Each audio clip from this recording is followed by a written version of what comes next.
Let us go then, you and I, when the evening spread out against the sky, like a patient etherized upon a table.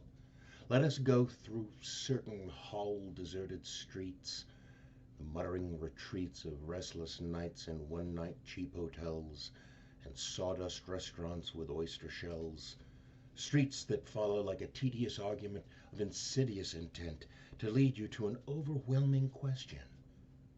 Oh, do not ask, what is it? Let us go and make our visit. In the room, the women come and go, talking of Michelangelo. The yellow fog that rubs its back upon the window panes, the yellow smoke that rubs its muzzle on the window panes, licked its tongue into the corners of the evening, lingered upon the pools that stand in drains, let fall upon its back the soot that falls from chimneys, slipped by the terrace, made a sudden leap, and seeing that it was a soft October night, curled once about the house and fell asleep. And indeed there will be time for the yellow smoke that slides along the street, rubbing its back upon the window panes. There will be time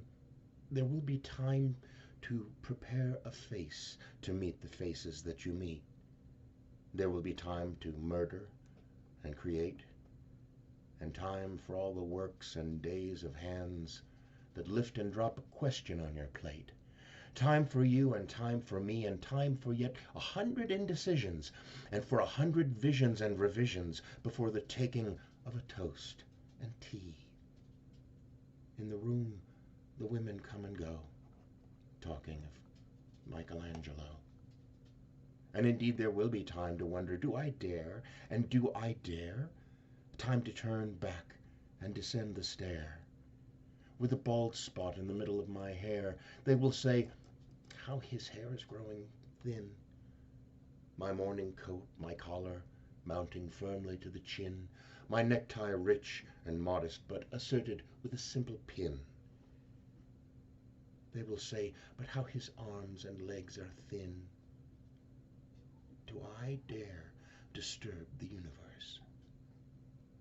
In a minute there is time for decisions and revisions, which a minute will reverse. For I have known them all already, known them all.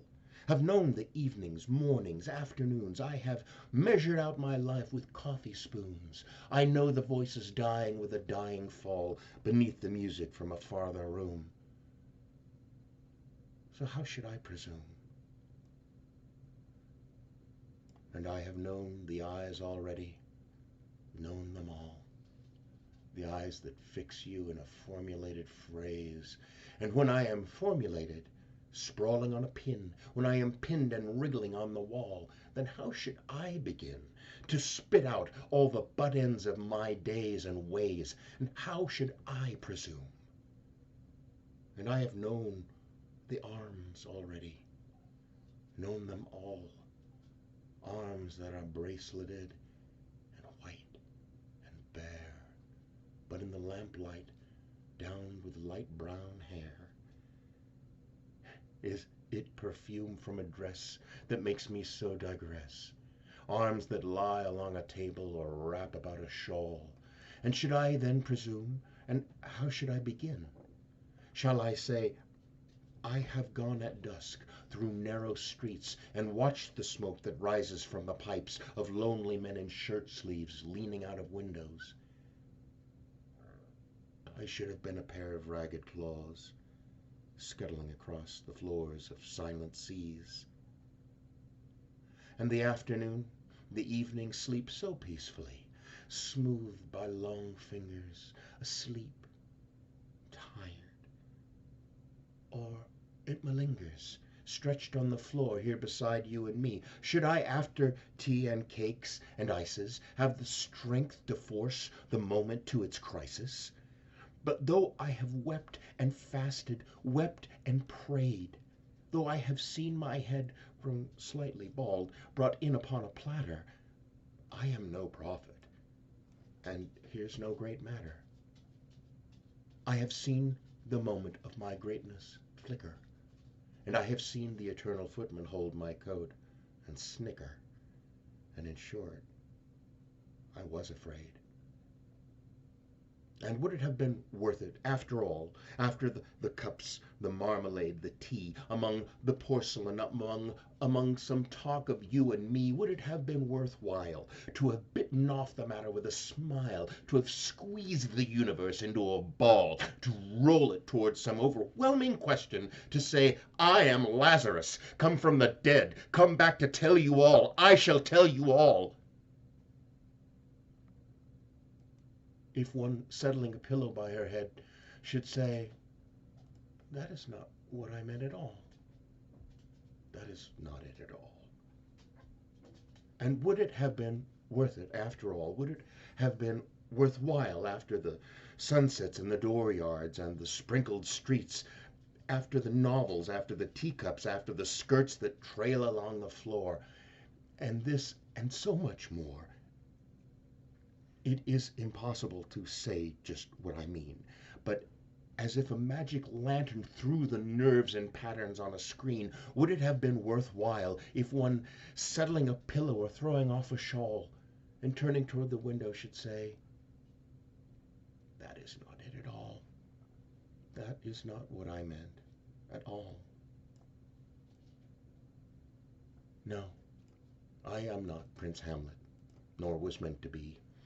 Am an attendant lord, one that will do to swell a progress, start a scene or two, advise the prince, no doubt, an easy tool, deferential, glad to be of use, politic, cautious and meticulous, full of high sentence, but a bit obtuse, at times indeed almost ridiculous, almost at times the fool.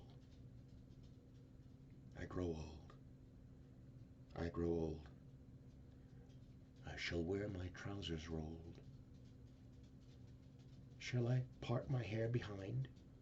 Do I dare eat a peach? Shall I wear white flannel trousers and walk upon the beach? I have heard the mermaids singing, each to each. I do not think they will sing to me. I have seen them riding seaward on the waves, combing the white hair of the waves blown back when the wind blows the water white and black. We have lingered in the chambers of the sea by sea-girls wreathed with seaweed red and brown, till human voices wake us and we drown.